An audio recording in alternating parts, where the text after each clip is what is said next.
असा मोर्चा निघालेला काय रस्त्यांची अवस्था आहे? रस्त्यांची अवस्था तुम्हीच सांगा ना आम्हाला. काही इतकी वाईट परिस्थिती कधी होती का 35 वर्षात? एक 10 महिन्यात परिवर्तन केलं ना, 10 महिन्यात परिवर्तन केलं. बोला बाकी.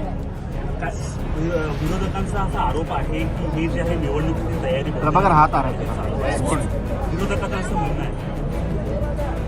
असं म्हणणं आहे ना, त्यापेक्षा तुम्ही कामं करा ना. आम्हाला म्हणणं मांडूनच का देतात? काय सांगाल की ही जे रस्त्यामध्ये मोठ्या प्रमाणे टेंडर्स काढली जातात, एकीकडे 68 करोड टेंडर काढतात. मला असं वाटते क्षितिज ठाकूर यांच्या बाबतीमध्ये 68 कोटी 50 कोटी 60 कोटी ते काय बोलायचं आहे. 3 टेंडर, एक MMRDA काढते, एक PWD काढते, एक महानगरपालिका काढते, महानगरपालिका परिषद काढते. त्याच्यावर आणखीन काय बोलू मी? जेव्हा जेव्हा रस्त्यांचा विषय निघतो फक्त 35 वर्षांचा विकास हा मोजवला जातो. 35 वर्षातल्या सगळ्या आमदारांची, खासदारांची, मंत्र्यांची नावं काढायची का? रामभाऊ नाईक कोण होते?